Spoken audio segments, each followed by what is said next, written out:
Hello, viewers. Welcome to the Voodoo Monkeys podcast. I'm here today with Michael Burkinshaw. Once again, I haven't been able to get a hold of Greg today, so I kind of just made an episode with Michael. So, one Voodoo Monkey down, but this one's going to be about music. And music's totally a Voodoo Monkey thing, I think. Something people experience, something that we kind of like have during our lives, and it's a beautiful thing. And like, I was thinking about that today, especially how music has such an impact on people's lives in some ways of like identity and kind of like finding community with other people sometimes. Mm-hmm. That's something that like you and I connected on. Obviously, was music. Yeah, long time ago. Yeah. Taylor and I really got into it together. Bands like Blink-182 and The Offspring and stuff, and even just like songs too. I mean, mostly The Offspring, I think, were my favorites during that time. Yes. And just kind of like just guitar music and like kind of rock band stuff. Mm-hmm.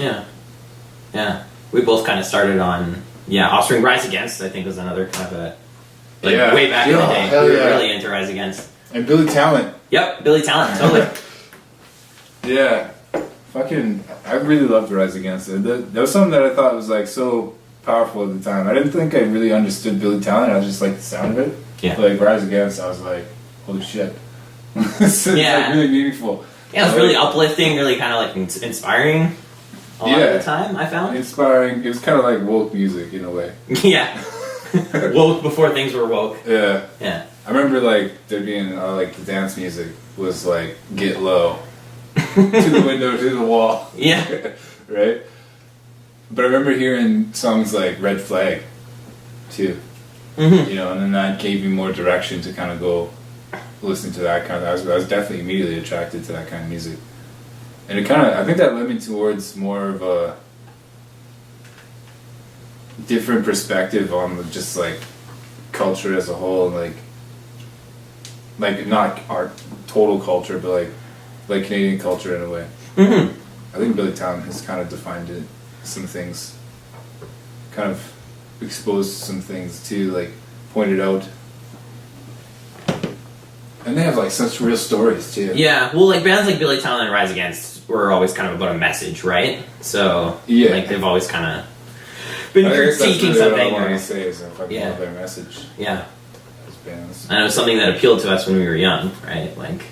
Yeah. A lot of that energy. That original idea, it still inspires me today sometimes, you know? Mm-hmm. Yeah, it's cool. Yeah. But I mean, how has music kind of like inspired you along your life and kind of like affected you? Like, how do you... Well, you're a songwriter, so it's different than just being a listener. Like, I write songs too, so... It's been like... almost like a key defining thing of like my identity, like as a person. Like if I wasn't experiencing music, I don't think I'd be like who I am, you know?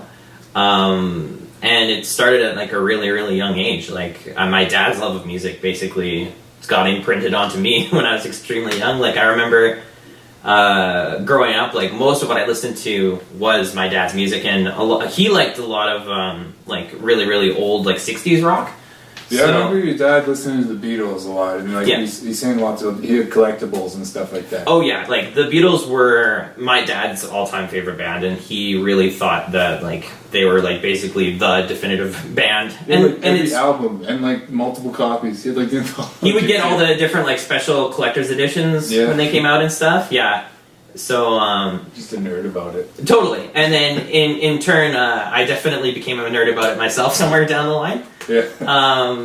And for a lot of the beginning years, like I grew up kind of with Beatles, Bob Dylan, the Rolling Stones, and then some heavier stuff like Zeppelin or Black Sabbath a little bit, certain songs from those bands. But I definitely was listening to Zeppelin a Yeah. lot. Zeppelin's been more of a constant thing, and Sabbath too, especially. Yeah. Yeah, I was more attracted to the heavier music. Yeah, and I think I was more attracted to... Like, I was less attracted to, like, really good heavier music, I think. Or even just harder music. Some of it's not heavy, it's just got that heavy sound. But yeah. not about heavy things all the time. Sometimes it's just about partying and like. Well, yeah, half of those as well, right? Like Van Halen. Van Halen is a huge one for you, man. Like David Lee Roth lyrics, though. But like, I love the music. Yeah. Like, the first time I heard Eruption, I didn't believe it was a human playing it. I was like, that's an alien playing some weird freaking like hyper technology organ from space. Yeah. And I was like, there's no way that's. And then it was real. Eddie Van Halen. How the fuck did that happen? Yeah. Basically. Yeah, pretty crazy. And then you would just in turn impress the shit out of me by being able to do it yourself. I was like, oh my god. I learned it. That dude can play that song. Like, what the fuck? Yeah. And so, I can hear it like this. I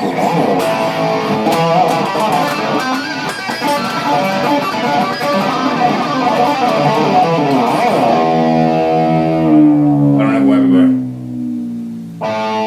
Oh. Well, now it's the drop D. I'll just stop there. an excerpt of Eruption. Excerpt, yeah. Yeah. Something like that. Anyways. But yeah. That was a big moment of me like discovering things in music. I was like, I can't believe these sounds could be created. I thought it was the coolest thing I ever heard. Mm-hmm. Yeah. Never turned back. I was like, for sure. That is it, man. That was the coolest thing. Eruption. I loved it. Yeah. What do you think was like the coolest song you ever heard? For me, then, well, there's a few things that like are old Beatles songs that I think are extremely cool. Tomorrow Never Knows by the Beatles just blows my mind. That's another thing that's like old, but is kind of a big like technological revolution at the time. Just play me a part of it. I don't recognize the title. This is one where they were experimenting with tape loops and stuff in the studio.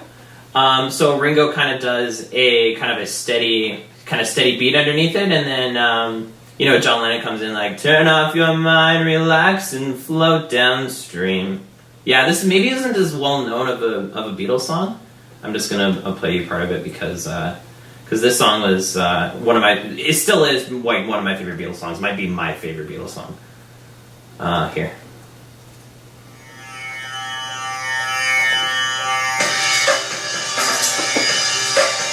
Got that like sitar sound. Yeah, those are tape loops. Sped up? Yeah, like up their voices and stuff. It is not dying.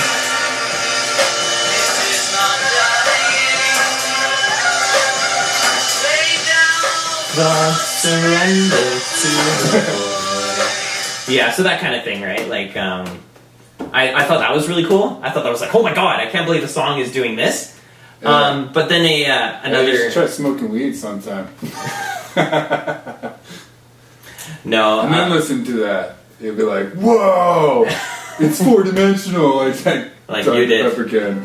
Yeah. But then another thing too was like after a few years, I eventually kind of found my own individual music taste. So then that's when I started getting into Green Day and Blink-182, Sum 41, Billy Talent, The Offspring, all that kind of stuff. And then one of the earliest cool songs by Green Day that blew my mind was Jesus of Suburbia. So that's just kind of like a 9-minute, like 5-part different song that's on their American Idiot album. So how did like listening to that, like what kind of things went through your head and like that you felt and experienced while listening to like that Green Day album, American Idiot?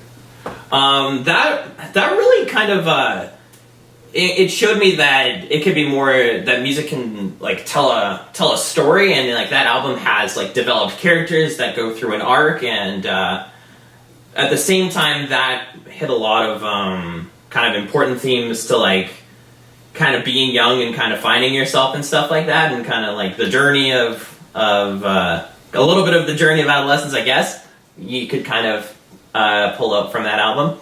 But like the music was like loud and like exciting. The album was dynamic. It had like kind of gentle parts. It had like really like that's what I like most about it, I think. Yeah. And so how different the songs were. Yeah, going from like St. Jimmy to like Give Me Novocaine, like right after the other, right? And then a song like Jesus of Suburbia was just crazy epic because it's like it's introducing the character for this album. It's telling you about the setting that it's taking place in. It's a multi-part thing with just a crazy good ending. And then even like really communicated setting. Yeah. So well. Like I could easily see it, you know, when I was listening to that song. Mm-hmm. But it did such a good job too, because it was like definitely about a certain story and characters, but at the same time is incredibly like relatable. Like, you know, it touched on things that I think people can just relate to just in general. So yeah, that was just really that was a huge defining album for me when I was young. I remember kind of hearing Wake Me Up When September Ends and like Boulevard of Broken Dreams on the radio, and I think those are kind of what drew me to get the full CD of that. But that album changed my life 100%. Yeah, that set me on a whole different path of like what music I was interested in. Totally. It's weird, like you listen to something and then like a life path in a way is almost like, this comes in the idea of like spirits and like fate and destiny and sort of like world lines too in a way. So like listening to something like that as like an experience, it being like a life-changing event, just being music, like that's such a powerful thing. Yeah. Like, yeah. Some people listen to music, it's just an enjoyable thing, something gets people together, like whatever, but like it can really have an impact on your life. Mm-hmm. I don't think there's anybody out there, well there is probably, there's going to be somebody out there that has not really listened to music much, but like it's such a constant thing in culture, you know? Yeah. Culture's all over the world too. Yep. Yeah, different regions of the world have developed it completely different from elsewhere, you know, and it was something that was deeply rooted in ceremony for such a long time. Yep, that's true too, yeah. Like all these, like, drums were the first instrument, pretty much. And the tribe was together around the fire, you know, doing their dances to the gods and stuff like that. That was what they were doing, just keeping the rhythm. It was about a beat. It was about... Yeah. During this time, okay, this time, all this can happen.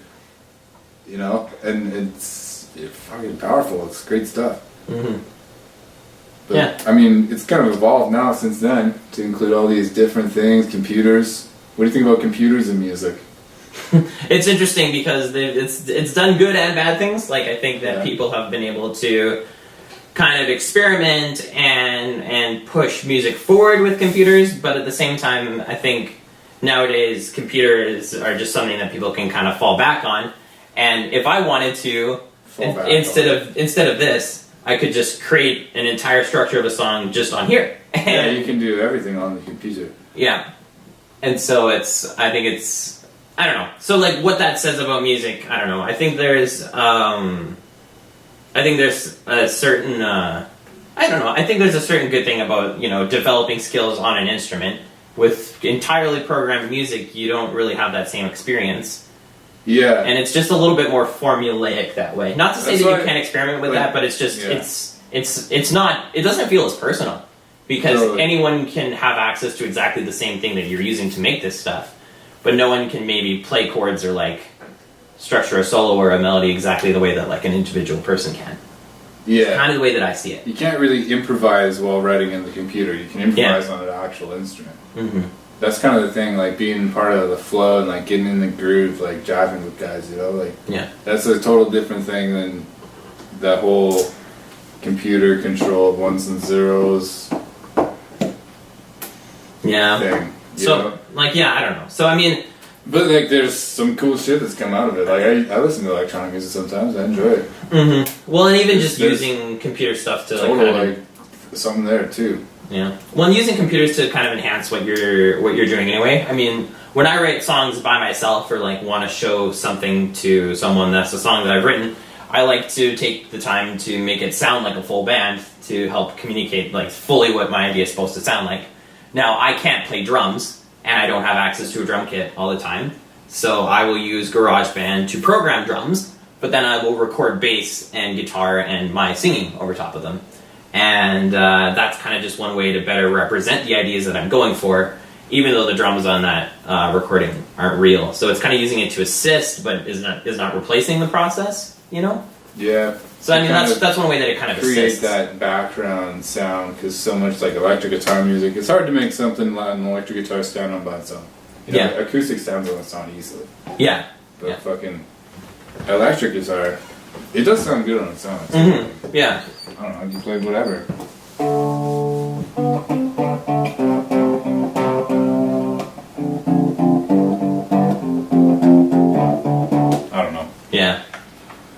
want to put too much of it sometimes.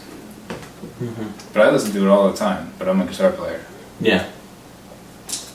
Yeah. I don't know. I'm trying to follow like music nowadays, and I'm trying to. I try to be able to say to myself like, "Hey, there's an artist that made something in 2019, and like, hey, I'm into that, and it's modern." And yeah. So I try to keep up with like what new bands are doing. That whole like programming the music thing though, like that's the thing I struggle with the most. Yeah. Writing songs, trying to get demos created, not having like guys to jam with all the time makes it really difficult. Because I want to try that experience of like writing as a whole band. Like we only did that a few times as a band. Yeah. But I think some like really good stuff comes out of it, and that's the most kind of unifying thing. Yeah, that's true. Yeah. No, there is definitely. And that's when you know that like everybody in the band is on board and on the same page, on the same musical frequency, right? Yeah, and that's how a lot of our oldest songs were written. Honestly, was that way. It's only really recently that the way that we've written songs has changed. But I mean, having that idea of like the different frequencies, like how we've done on a couple of albums, on our concept albums, we got to make those harmonies instead of kind of like just random to each other. But like Red Eyes Hike the Bass, I think was more harmonies, but like Tracks was just random. Yeah, it's interesting. It's like, I don't know, so we've managed to do like, for me anyway, your character had more, but there's more of an overarching theme in that one. Yeah. No, yeah, just for people that don't know what that is, like we, on top of being a band, Taylor and I also kind of just like took some time and kind of created some side garage band albums. One in 2014 and one in 2016. And that was just for us to kind of get some songwriting ideas out of our system in between like doing stuff with the full band, basically. And yeah, that stuff is like partially programmed. Like something to keep us going while we were in like, what was that, the first year of university? Yeah. And then Tracks was like the third year? Yeah, pretty well. Yeah. Or something like that? Yeah. I dropped out since then. And now I've gone back. Yeah. School's a whole other topic. Yeah. What do you think about going to school to learn music? Something like music. That was interesting too. That was something that I had to consider pretty closely after I got out of high school because I don't know. I mean, there was definitely a music degree in RDC, and I definitely was attracted to it. But you kind of get this pressure when you're going into that setting to like do something that's gonna pay the bills and like do something that looks a little bit more like a profession. So you kind of get discouraged away from like a creative atmosphere. But then at the same time too, like there's also a point where I was considering going into like a recording studio school in Calgary. Like that place had like incredibly high tuition, and it would have just completely cleared out any education savings that I had, or like really quickly. Yeah, it'd be smarter to just buy the equipment for a studio. In a sense, yeah, I don't know. Like watch YouTube tutorials. I got to take a couple like option classes in RDC about recording studio technology and how to kind of like mic and set up things and stuff. And I think a lot of what that comes down to is, yeah, I don't know. It's kind of tough for some of that to be taught. I mean, you need to know how to use the software, and you need to know how to set up a a miking system for a drum kit or something like that. Like you kind of got to know what works, but. Yeah, I'm kind of glad that I didn't make the choice to blow all my tuition money on that, because if it came down to it, after much saving, a person could technically buy all the mics and stuff and try and recreate that setup on their own, and probably kind of self-teach to a certain extent. Yeah. It's interesting though, because... That's good. That's kind of an attractive option, because once you have that set up, you can continue doing it forever as long as you want to. Well, to be honest, that's a life goal of mine, is like to eventually... Yeah, basically every time you go to the studio, it costs thousands of dollars if you want to record an album. Yeah, we spent about $2,000 to record our second album, Altered States, and that took some savings, and kind of keeping like a separate little mini bank account of mine to be able to fund. And so yeah, it's definitely a process to save up and do that. Now, if you're a bigger band that's on a label, you kind of have the benefit of the label being able to like kind of provide you money to do that. But if you're independent, it's not as easy. If you're independent, it's a big freaking financial. It's a big financial burden. I don't know. I don't know if I've been like keeping track of like if we're really appealing to people who aren't musicians on this. Oh yeah, fair enough. Like, yeah. What about? There's a lot of people I think out there that want to learn instruments but don't have the confidence to. And I think it's such a like awesome thing. It's such a cool thing. Like learning how to play instruments, you get to like experience the music firsthand. Like when you're listening to it, it's secondhand, really. You've got to listen to it from your own playing it to really get it in a way. Mm-hmm. Sometimes. Well, I don't know. It's true. You get a like extra layer when you play it versus when you listen to it. Yeah, like a higher level of interaction. But it takes a long time of progression, sort of. But like you just gotta one time a day learn an easy song. If it's Smoke on the Water, it's Smoke on the Water. Mm-hmm. You know, if it's Peter Gunn, it's Peter Gunn. If it's Ghost Riders on the or what was that song? How's it go? Oh shit! I gotta tune this up again.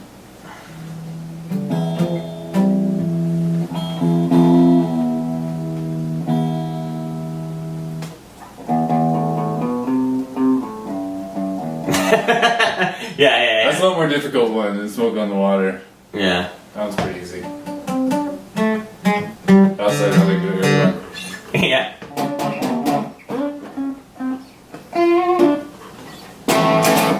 I've been waiting so long. Did you know, I found out the other day that my girlfriend has never heard Smoke on the Water, or never heard Sunshine of Your Love before. Really? Yeah, she didn't know that song. I mean, a lot of this stuff, like that song I heard on Guitar Hero. No, I heard that song from my dad. To start playing guitar, it was definitely Guitar Hero. Yeah. It was such a good game. I loved it. Dude, Guitar Hero was crazy. Like, I never really got into it because by the time it was becoming a thing, like, excuse me, I already knew how to play guitar. Mm-hmm. Like, by the time it was, like, becoming popular, so I was like... I didn't see the appeal in it the same way, but I can see how it was maybe, like, a bit of a crossover for people that didn't know to, like, eventually get interested in real guitar. That's what got me to learn electric, or to actually, like, ask for an electric guitar and, like, insist on my parents, like, until they bought me one. Yeah. It was Guitar Hero, I think, but I always knew, like... You remember that song? Oh, yeah, the Green Sleeves. That was the only one I knew. Pretty much. Yeah. And like row your boat. Like really kind of basic stuff, right? Like one of the first things that I was taught in my guitar lessons was like Jingle Bells or whatever. And that one's like pretty embedded for me too. Bum, bum. This was on like a... Oh wait, no, I did learn this with my electric guitar. Because it was on a video that came with my electric guitar. Oh. Yeah. The that one, like the V one? No, my Yamaha one. Yeah. Okay. Yeah. The first electric guitar I ever got was a Yamaha from like a Sears catalog. Yeah. I still have one. I still have it. One of them. My brother had one too. But yeah, mine got covered with stickers. I still have mine. You had that sticker guitar. Yeah, I had a stickers guitar too. Yeah. Taking all the Guitar, just the pro thing when you were a kid was to just take all the Guitar Hero stickers you got and then put them on your actual guitar. Guitar player. Yeah, I remember doing that. It looks kind of weird now, and that guitar only has like 4 strings still, and it's just collecting dust. Yeah? Yeah, in my mom's basement. I still like the look of mine. I use different stickers than you. I didn't use the Guitar Hero stickers. I used these stickers that I got from the local pool. They were $1 each, and they all had these different names on them, like parodies of logos. Yeah. So, like, for PETA, it said people eat tasty animals. Ooh. And, like, instead of eBay, it was, like, eNerd. And, like, NASCAR was something else. There was, I don't remember all of them. There's some good ones, though. I put a couple, like, Guitar Hero ones on there, too. Anyways. Yeah. Back to the greater point about music affecting people's lives. When do you find yourself listening to, like, do you, like... I mostly listen to music for enjoyment. Most of the time. Yeah. Do you ever listen to music as, like, kind of like, this is my prescription right now, like, I need to listen to this song because, like, for a reason? Sometimes. I don't know. Music is, like... It's kind of always going in some capacity anyway. Like whenever a new band puts out something new, I'm like drawn to it like a moth to a bright light. Oh yeah, just to have that like new experience. You know, what are they doing now? What's the sound? Mm-hmm. How does it evolve? What are they saying? But then also just like, you know, on the way to class or when I'm driving somewhere, put on some music. I mostly put on music because it like rocks so much. You know? Yeah. See, I think the difference is that like, yeah, I often when I'm in transit, I 100% am listening to music. Like if I'm going from point A to point B, I put on music to make that trip a little bit quicker, a little bit more enjoyable. I'm careful about that sometimes. Like yeah, I don't know. I crashed my car listening to music really loud one time. You did? Oh. Yeah. Well, that hasn't happened to me, but... Yeah. It's not a party. Driving's not a party. No, I don't think... Yeah, maybe not. Yeah.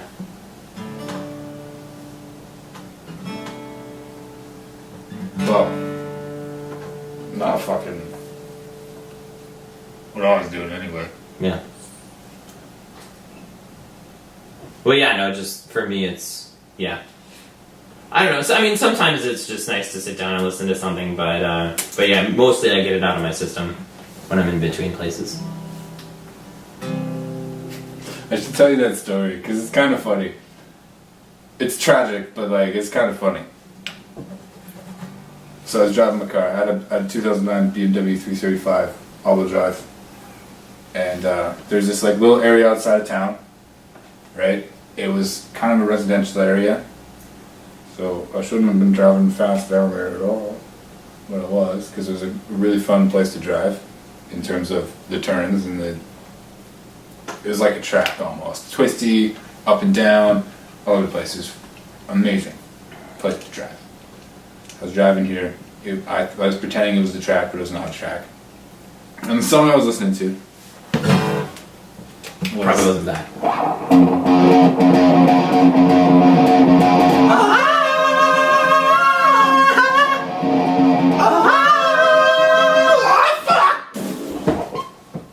That was pretty much how it went. God. But like, I came around this corner way too fast. I went a different way than I normally went.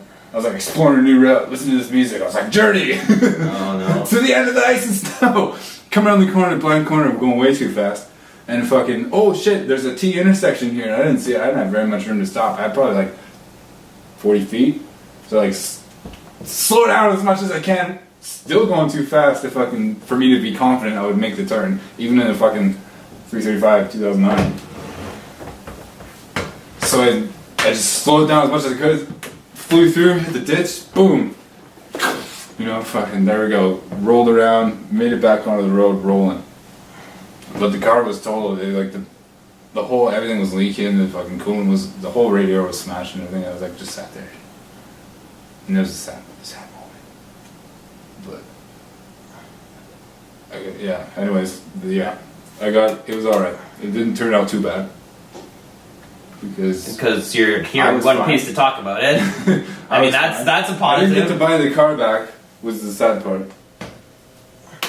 But, yeah, anyways, it was just funny. It was like,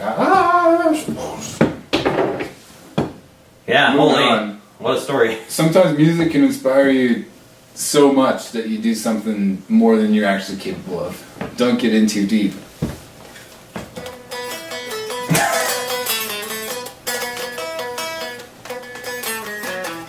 True. We used to play that. We did play that a little bit. Yeah.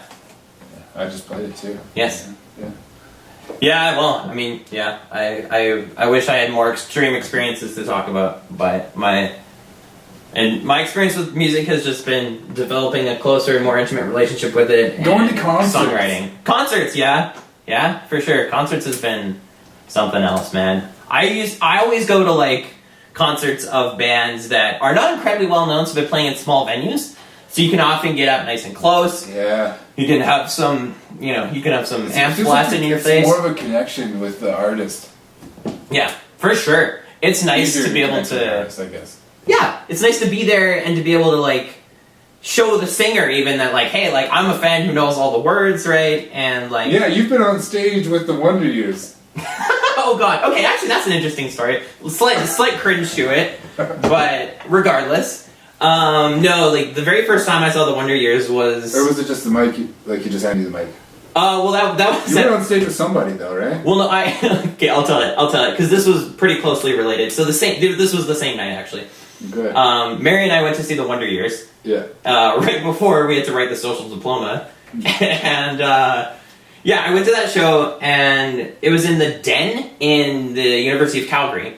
So like the stage is about as like high as the table, basically. And like there they are, right up in your face and stuff, and people are running off and on stage and like jumping off and crowd surfing and everything. Like it's a freaking party and a half. I mean, just as much as Green Day, especially as a teenager, I was just enamored with the Wonder Years. I loved them. I was relating so hard to what they were doing. They were doing musical things that just blew my mind. Like I was just felt so connected to that band already. Like what? Like. Like a small example, like play a little part. Well, the Wonder Years have. You're in the middle of telling a story, but like. Yeah, I know. Why was the Wonder Years such a thing? Like, any like one song that stands out? They have two albums called The Upsides and Suburbia. So 2011 and 2010 are when those came out, and those spoke to a lot of like when I was kind of feeling down. That provided. Not only some comfort to that, but also just was something that I could kind of relate to when I was experiencing these emotions and stuff like that. Kind of exploring the fact that, like, you know, life isn't all peaches and cream. Like, sometimes things kind of suck, and I found comfort in listening to music of others who'd kind of experienced that. But just musically, too, like, just grade A pop punk, basically. Once again, like, really, really relatable. Like, something that, like, I could relate to and felt connected to. And so that connection and bond was so strong by the time that I had gone to see them that, I was just like trying to get as close as possible. One of the songs that they played at that show, the singer, Dan Campbell, there's kind of like a repeating part at the end of one of the songs, and he stuck the mic in my face at the end of it, and I was like, ah! I think Mary was behind me, and Mary's like, oh, give it to this guy. Yeah. So I thought that was kind of nice of Mary. But then at the very end of their set, too, like they were playing the last song, and like I'm 16 or 17 at the time, and I'm just like, oh, I just love Dan Campbell so much. So I like actually like kind of like hopped up on the stage, and I just gave him like a little side hug, and then I jumped off again. Like I can't imagine doing that now, but like at the time I was just idolizing those guys so hard. You got to hug your idol. Yeah, it was the weirdest fucking thing I've ever done. Jesus Christ, that was weird. But yeah, no, there's been a couple shows that I've been to where like, you know, maybe I've gotten a mic in my face, but that was one of the only times where I like would have got up on a stage, and that was just to be really, really weird, and because it was like just such a small and intimate venue. And I've seen them since, and like Kaylee and I paid for like VIP tickets to see them the last couple times so that we could get to interact with the band themselves a little bit more closely. Yeah. So like you can request songs for them to play at their sound checks and stuff, and when we went to Seattle to see them, you got to actually like meet them and shake their hands and stuff like that and get them to sign stuff. So I did that when I went to Seattle. Yeah, like so just I developed a very strong kind of like personal connection with them. Sweet. Yeah, so like I'm happy to be able to say that was the case with that band. Nice. Yeah, it's so nice, like getting to know a band and then actually being able to see them kind of replicate that experience live. Super, super cool. So yeah, I mean, yeah, that's kind of talking about being connected in a certain way. Yeah. I haven't been like out there seeing a lot of shows that like I should be, you know, like I want to be, not that I should be, but like that I want to be. That's on me though. I just gotta go out there. Well, I don't know. Another thing that like is interesting is where we are geographically. Western Canada is bad for shows. Bad for getting bands to come and actually do a show in Edmonton or Calgary. It's ridiculous. North American tours are just billed as like all of the United States and then Ontario. maybe Toronto and Montreal. And Vancouver usually. Sometimes Vancouver. Sometimes. Usually Vancouver, Toronto.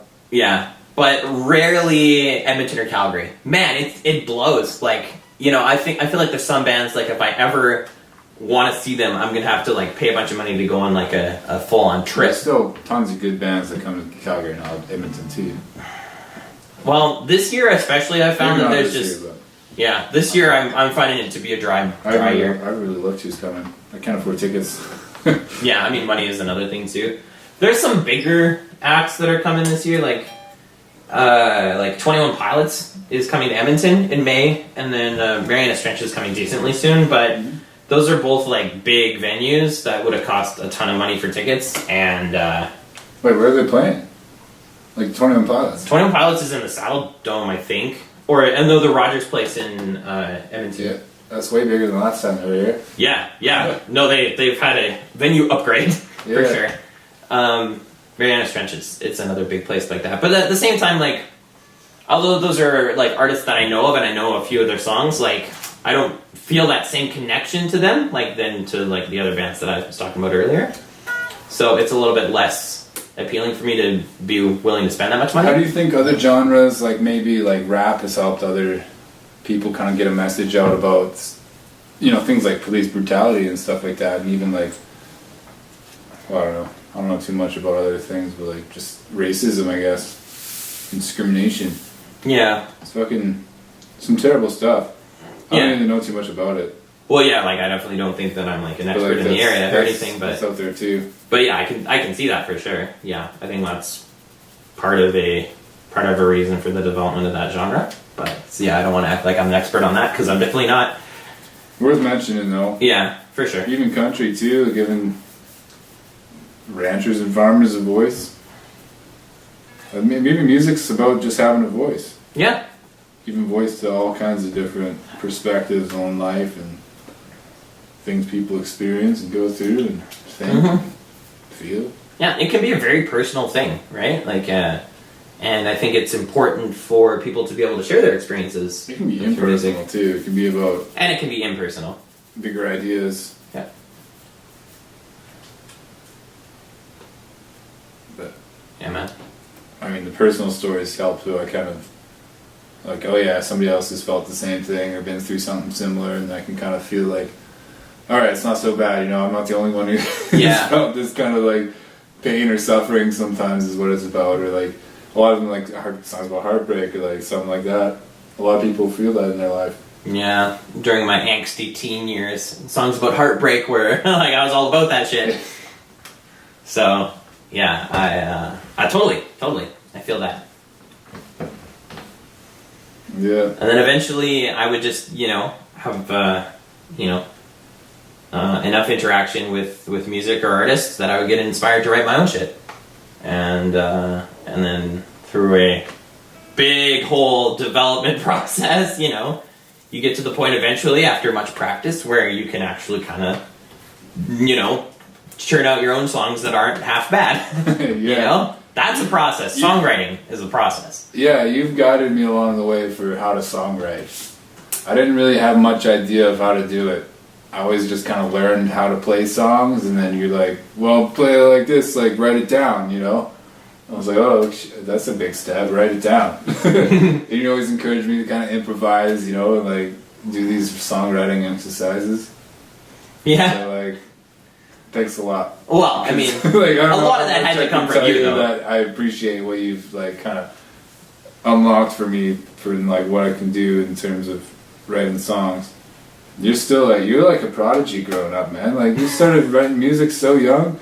You got really good at it. Oh, well, I wasn't good at it until much more recently. I wouldn't say prodigy, but I mean, I definitely was a person like that was an interest. Carved out your own space and your own sound, and you do unique things. It's really good. Yeah, I don't know. Yeah, it's something that like my life doesn't make sense without me doing it. Like I'm just not fulfilled if I'm not doing it. Yeah. Like more than most people how important it is for me to feel like I can create something, and like that I can kind of express myself that way. And before TheIntenseReality was a band, like I was kind of finding my own way through the world by writing songs and stuff, and I would just write so much that like these would be like albums of stuff, and then like middle school and like early high school it was not good. But I think you almost kind of have to make a bunch of shit that's terrible to build yourself up to the point where it's good. Bandcamp. Yeah. Yeah, I mean, like, my Bandcamp has the stuff that I actually... So you've released music as Michael Burkinshaw, and you've also written music for TheIntenseReality, which is kind of like our shared band. Yeah. So, like, your production, like, how many songs have you written? 500? Oh, I don't know, actually. Probably not 500, but, like, over 100. I bet. It honestly might be, like 300 or so, I don't know. It might be. Holy crap. That's a really rough estimate, but it's probably decently close to the truth. Like, now, how much of that is, like, good and listenable? You think you'd probably have to scale that back a while. But, yeah, I don't know. Yeah. But it's been constant. Like, last year I made an album. The year before that I made an album. In 2015 I made 2 albums. And then, so, like, throughout... to make an album. Yeah. Well, and that's what I'm trying to encourage Taylor here to, like, make a Taylor Elliott solo album. Yeah, yeah. Well, I'm working on it. I've written songs like along the way, but very few. Mm-hmm. They've been quite different. I've written a lot of different styles. Yeah. But it's all part of the all part of the process, right? Music though. Yeah. Yeah, man. Like, I don't know. It's I do feel like you kind of have to, like, write some crappy shit before the stuff gets good. Yeah, so I always think about all my stuff is crappy, but, like, it's still worth doing even if it's crappy, because that's the step that gets you to the better step that's totally good, and, like, so you can stand on better. Yeah, well, and you gotta know that not all your stuff is actually crappy at this point. Like, you've written some really good stuff. Musically, I think so. I don't know. I'm so self-critical that Taylor's I don't even know. Extremely self-critical. I'm really self-critical. I don't know why. Probably because I want to hold myself to such a high standard, but, like, I have to, like, hold myself to more of a lower standard. I need to standardize myself if I want to be more confident with the music. Yeah, where'd that go? Oh, you got it. Yeah. Yeah. But yeah, no, I don't know. So it's just been an ongoing thing. Like, I'm still writing new songs. I was thinking about doing a thing where, like, I write all these songs and then I make videos for each of the songs, and I kind of compile all the videos together, and it's like an album / a short film. Like, that's been... like, music videos as expressions of artistic, like, abstract ideas sometimes. Like, some music videos are so trippy, like, I can't even think of, like, one right now.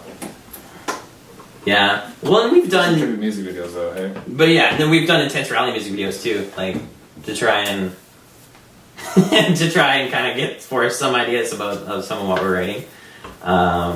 It's a nice little kind of extra thing, and normally you kind of give that to a song you think is, like, a little bit maybe above the rest, you know? As, like, a little bit of an extra, like, hey, check out this cool thing. I remember watching them. I had a DVD of, like, Motley Crue, greatest music video hits. They didn't have that many that were trippy. There's one that was really trippy. It had, like, all these different effects to it. It was on one of their later albums. I forget which song it is. Yeah. Well, I mean, yeah, they're not always going to be trippy, but sometimes they definitely are. Yeah. I mean, music videos didn't really become a thing until, like, the 80s, pretty much. Yeah, they were definitely a... I learned about that a little bit in the history of rock and roll when I took that. Yeah, they were... There's some of, like, live performances from earlier where they did some video effects. Yeah, it used to just be like, we're going to film a live performance, but we're going to do some weird stuff with it. Yeah. I like watching those sometimes. Like, oh, now I'm thinking about Woodstock. They didn't do anything weird for the video footage of Woodstock. But yeah, they would later down the line, and then they would just do it for, like, individual songs as, like, a promotion for that individual song. You know what's a trippy song? What? Frankenstein by the Edgar Winter Group. Ah. I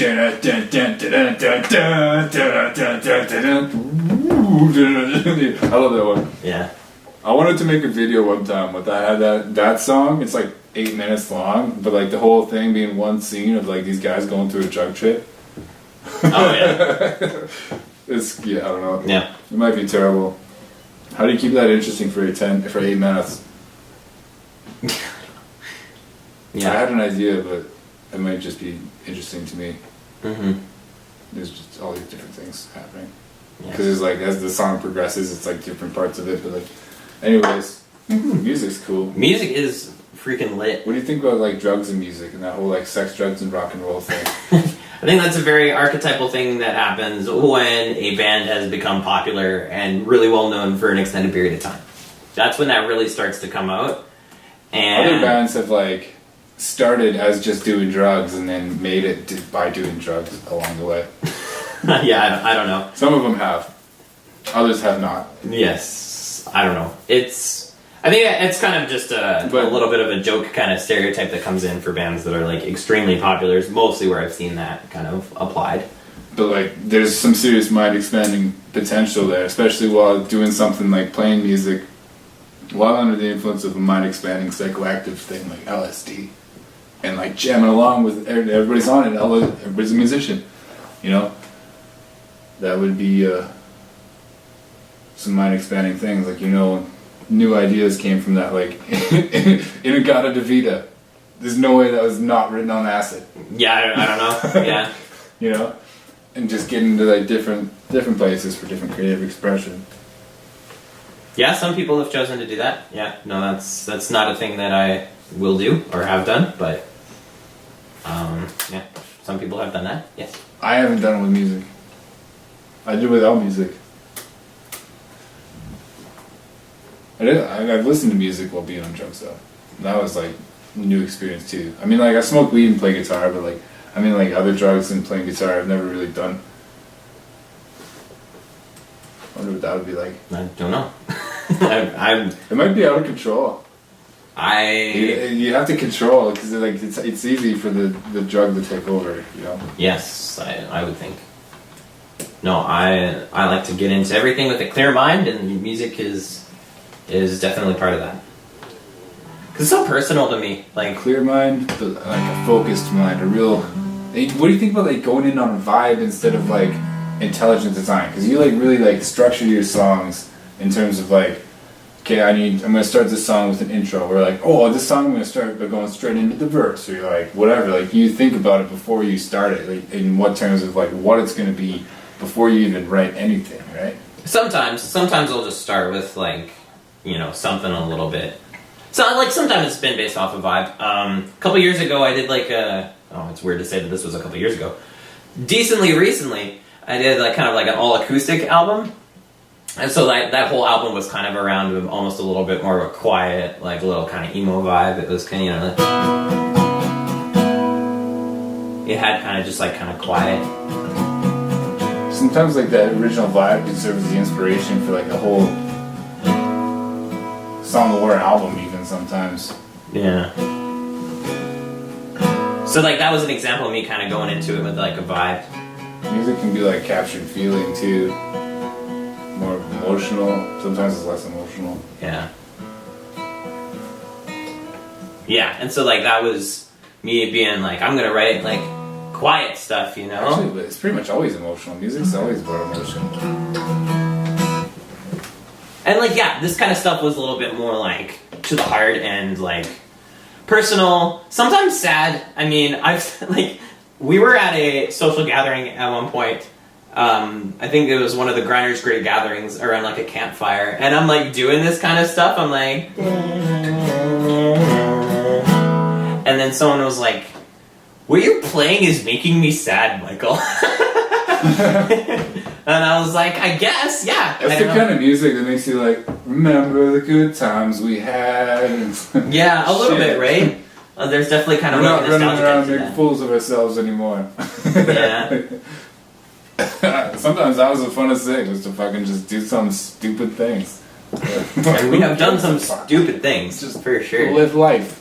A great example of us doing stupid things with music is when we decided to panhandle in front of Sobeys. In like 2009 or 2010. For some reason I had to wear a morph suit. Yes. That, yeah. And I was the guy in the flute, so. Yeah, he was the flautist. Yeah. And look at this floating flute. Yes. And then we had a little hat, and we panhandled in front of Sobeys for some amount of time, and then we made $20.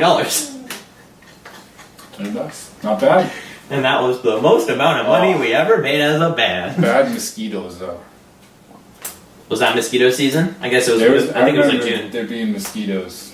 You'd probably be hypersensitive to that in your morph suit as well. Yeah. Yeah. And a lot of me was kind of easily accessible to mosquitoes. Yes. A little bit less protected than before. Yeah. Yeah. But Taylor and I did some pretty crazy things with music when we were teenagers too. Like, we were working on TheIntenseReality, but at the same time, we would do these weird little side projects. Like, we had a death metal side project. I remember those days, like, being inspired that, like, we added, like, such a, like, good energy. Like, I don't know. What projects were you talking about? Oh, I was mentioning when we did Breath of Death. Oh, and, yeah. like, the bananas and side stuff. projects. So many different projects. A little bit. Like, I'm a very project-based kind of guy. We even did a 14-minute, like, 6 parts in one song at one point, too. As you can tell, I'm mostly a rip-off, as I'm ripping off Tom Morello. With your kind of percussive electric guitar bit there. Looks like... Yeah, kind of weird, kind of... It's supposed to replicate the, like, DJ, like... Yeah. No, I actually haven't listened to Tom Morello very much. Rage Against the Machine. You never heard, like, Killing in the Name of? Well, I've heard Killing in the Name of, but it doesn't really have that in it. Or, like, Bulls on Parade? Yeah, no. Killing in the Name has that part in it. Killing in the Name of is, like, pretty much the only song I know. Oh, Bulls on Parade has it more prominently, though. Yeah. It's a good song. There was a concert band that did like a full concert band thing of Killing in the Name of. Yeah. Yeah, that was pretty cool. That's a nice little. Yeah. Had a nice little verse to it. That sounded almost like it.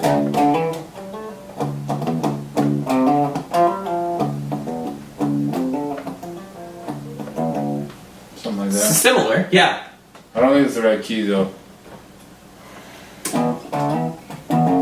No, it's not it. I don't know, I'm gonna start guessing. It's something like that.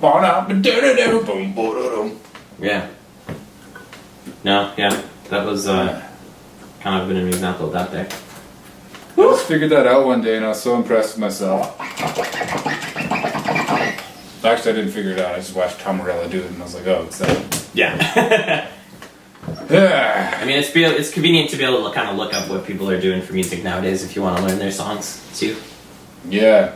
How difficult do you think it is to innovate with something or, like, do something new? Or do you, like, mostly take, like, things that you know and you kind of like, okay, I'll take that and I'll do this slightly differently, like, derivatives of the same thing? Like, It's hard to not be derivative in at least some sort of way, right? Like, I don't know. I mean, it's impossible not to. Everything that you do has already been done in a different manner, sort of. Like, everything's derivative of something else. Anytime you play any, like, note, even, on an electric guitar, it's derivative of the first frickin' song ever played in that key on an electric guitar ever. But, I mean, you also see, like... there's different sounds, and there's different ways of playing it, and, like... Well, that's how it really increases the possibilities. It makes it more of a, like, infinite thing. When you see, like, a lot of, like, kind of repeated chord progressions, right? Like a...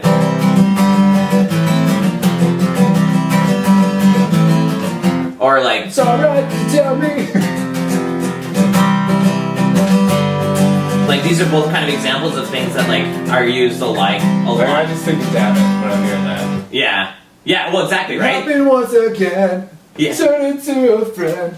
Someone understand. So it was instantly recognizable, right? Like, it was something that you were able to just be like, oh yeah, okay, yeah, that song, right? Yeah. And I mean, a million songs before it have been kind of written in that kind of way. So yeah, it's a matter of taking something like that and then just trying to make it your own, like at least kind of talk about your own experience or try to do something different with the timing or the melody.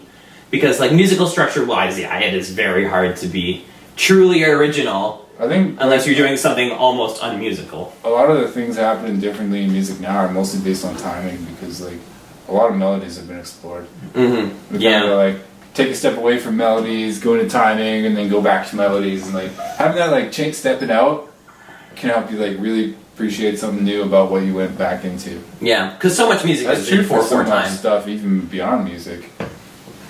But yeah, it's all in 4/4 time. A lot of it is. Your second most common thing is like, the 3/4. 1, 2, 3, 1, 2, 3, 1, 2. But a little bit less common is like 5/4 time, like. Yeah, you wrote it one song just because you're like, I'm gonna do this, I'm gonna do it. 2, 3, 4, 5. with it. But if you were to count with what I'm playing, like.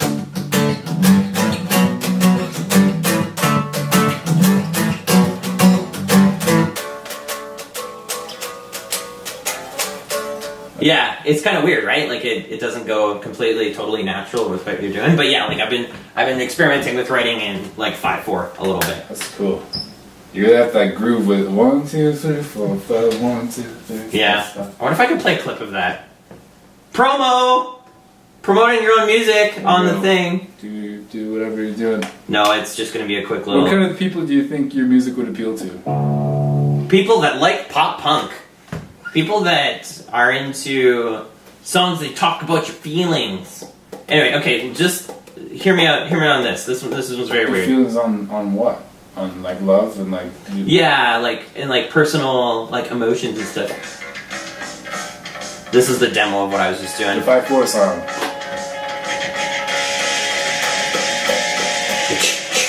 This is on your solo album, right? Yeah.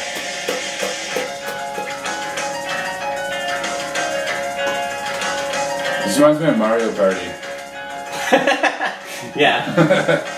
Yeah, there's no way the computer can, or that the camera can probably pick that up very well anyway, but no, there's some things in progress there that I'm trying to do that are kind of weird. Yeah, I can see why you would say it kind of sounds like Mario Party.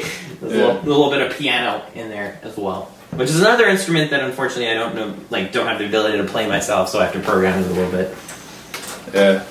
But yeah, timing, you can do some really, really cool stuff with timing. And like dynamics too. So like, you know, having like, you know, like quiet little parts and then a loud part and then like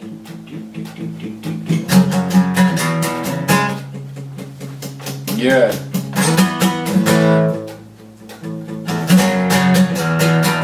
You know, using volume to kind of... I really like that whole dynamic idea. Yeah. Using volume to kind of get your message and emotions portrayed and across and all that. Using the whole band to produce that dynamic is yes. something that I'm still working on as a songwriter. Think about in Wait when the drums come in. Yeah. Towards the end of that song. Yeah. And you just get... That was super cool. I remember that, like, learning it the first time and playing the drums. Like, holy crap. There's one time I played it better than me. I even recorded it in the studio. I played it better one of the times rehearsing it. I was just, like, jived with it. You know? Yeah. Like, fuck.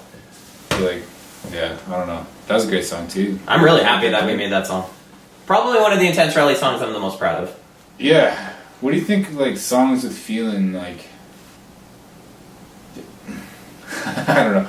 Okay, like, through the ages, how the popular music has kind of, like, defined the eras. Like, what do you think about, like, what popular music is today? What do you think defines popular music today? Oh, I had a conversation with Kaylee about this recently. Like, in terms of themes in pop music that I'm noticing. Pop music? Well, I mean, in popular music. Do you think pop music is the most popular music? What is the most popular music? That's what tops the charts most of the time, eh? You know, you just got to think about like what most radio stations are playing, what shows up in clubs, what seems to be played in social events, or what kind of music is used to like promote things. And it's kind of pop music now. It really is kind of like that kind of you know, electronic based kind of thing. You know, that's the music that they're really recognizing at the Grammys and Junos nowadays. Yeah. And so that kind of comes back to the idea of like people listening to music for entertainment and to kind of be entertained and kind of like, you know, help along with the party that they're having. Mm-hmm. I've noticed though. Here's what I was going to say. And a lot of young people are partying and, you know, kind of identify with pop music and like, yeah, like, oh, that's so, you know, whatever. Because it used to be all about like, you know, we only got tonight. Tonight's the night. You and me together. Right. That's what it used to be a few years ago. But I've noticed a shift. And nowadays, like, music is kind of like a little bit more about drama and kind of dragging on people and stuff like that. Like making stories happen. I guess, but almost like sometimes music is used just to like shit on other people a little bit too. Like, oh, there's a little bit of drama to it. There's a little bit of like, I don't like you, you know, and you're kind of letting like your dislike of something or someone come across a little bit more in pop music than before. It used to be a little bit more carefree, but I'm noticing kind of a negative twist on it thematically in terms of some of the stuff I've heard. How much do you think that's come from like popular TV shows like Game of Thrones and stuff like that? I don't know. I think it even just could be people's attitudes in general, and what's getting popular and what people are talking about. And people like to talk about controversy a lot more than they do about kind of generally positive things. So controversy has been shown to kind of draw attention towards things, and people kind of use that to benefit themselves, right? So like if there's controversy between controversy of another person to benefit yourself. Because it draws attention to, it draws like, kind of like pop media attention to something. Look at that bad thing, then you go do something else. Yeah, and then that name ends up being repeated and heard more, right? Because like, oh, what did this person do now? But you've heard of them so many times that like, if they happen to be a musician, you're like, what did she do anyway? And then boom, there you are listening to their music. Like shock rock is what I think of. I think people listening to it just because of the news of it. Yeah. I mean, like think of someone like Marilyn Manson or something, right? Like in the attention that he would have got back then. And the fact that extra attention probably drove people back to his music. Yeah, he was a lot about like fucking like anti-religion stuff. Mm-hmm. Yeah, very controversial at the time. Yeah. Yeah. So there's a lot of music like that that's kind of about a greater message too.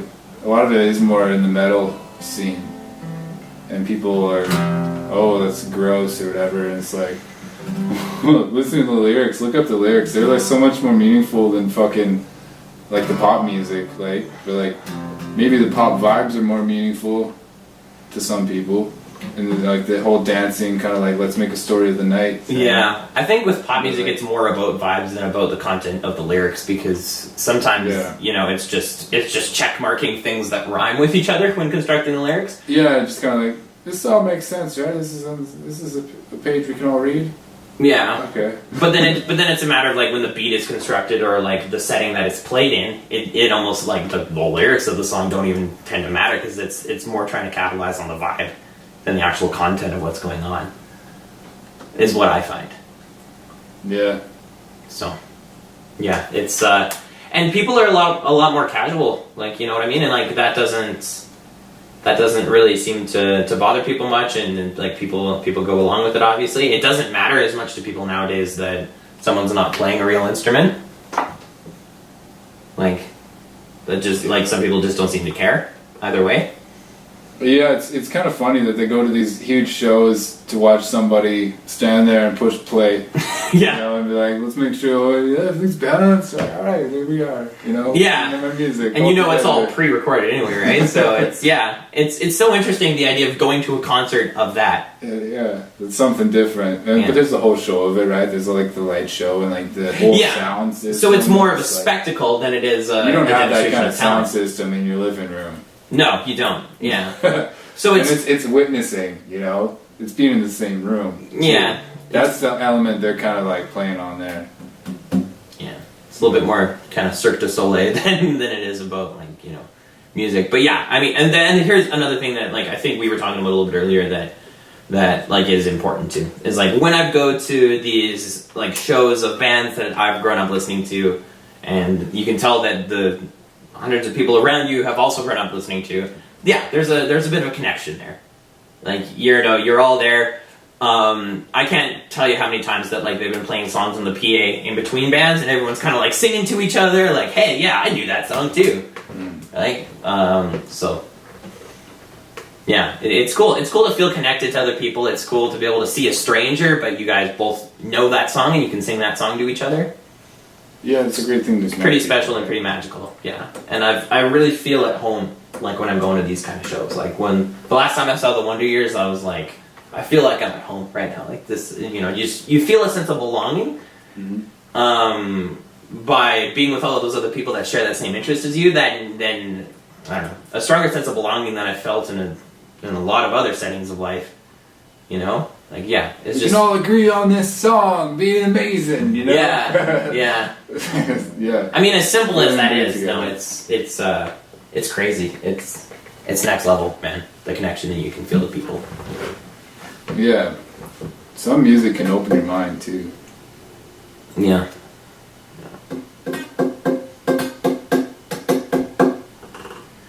Yeah, holy man, yeah. What does this make you think you have? Yeah. Well, that's the first step. Yeah, but no, I know that music is gonna stay with me like for a long time. I think that at this point in my life, like if music was gonna go away, it would have by now. Like I can very much tell that this is like part of who I am. It's something that's always gonna be very important to me in terms of self-expression and kind of connecting with things. Like as time goes on, the roster of bands that I listen to just kind of increases, and I kind of hone in what I want to get across when making music, and like you and I continue to make music together. We haven't really made music together recently. Well, it's been the most recent thing is like for the TheIntenseReality 3 album. Yeah. With like ringtone and trade off. But like our most recent thing that we just started doing, we've been doing total separate again. But that's the basic concept album kind of thing. Yeah, I don't know. It's been a little bit different because like I don't know. You and I had kind of different ideas for what we wanted to do with that, and so I kind of not unlike worked on my idea and you worked on yours. We've done before previously. It's just more different, I think, than like the first iteration. Yeah. But yeah, I don't know. I don't think there's a lot of point of putting like vastly different genres on the same album. Yeah, I mean it's all stuff. Experimental idea, but yeah, it's all stuff that's in the process of figuring out. Oh, that's over an hour, hey? Oh. Do you want to go for 2? Maybe we should go for 5 hour. Oh god. Let's go for 5 hour, eh? This is the kind of topic that's probably that could just go on forever. We could just keep playing music and like doing music stuff. I gotta take a quick bathroom break though. So okay. Just well, play a little song or something. Oh boy. Or yeah, I don't know. Yeah, well no, like I'll play something and then maybe we'll sign off. Maybe. You want to end it? Yeah, I might as well get on to other things. Yeah. Play a kind of outro song. Ooh, God, an outro song. Okay.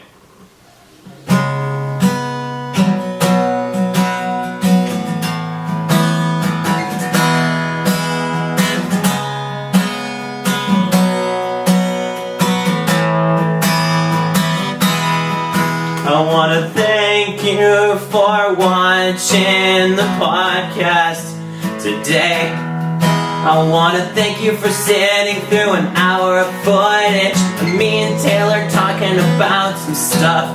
Oh yeah, it's gonna be another wonderful year in the world of me and Taylor. I don't know where the song is going to, but I want to sing a song to put this to an end. Oh yeah.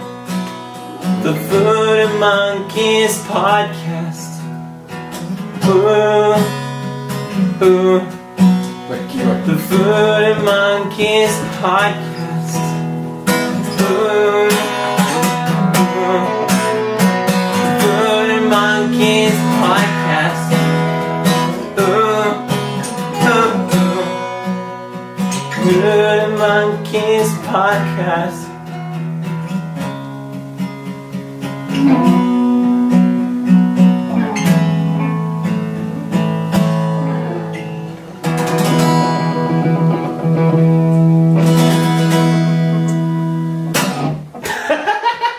There, how's that for an outro song? Wonderful. Alrighty. Thanks for tuning in. Thanks for having me, Taylor. See you next time. Maybe I'll get Greg back on next time, and we'll have a full-on Voodoo Monkey podcast. Signing out. Bye. Bye.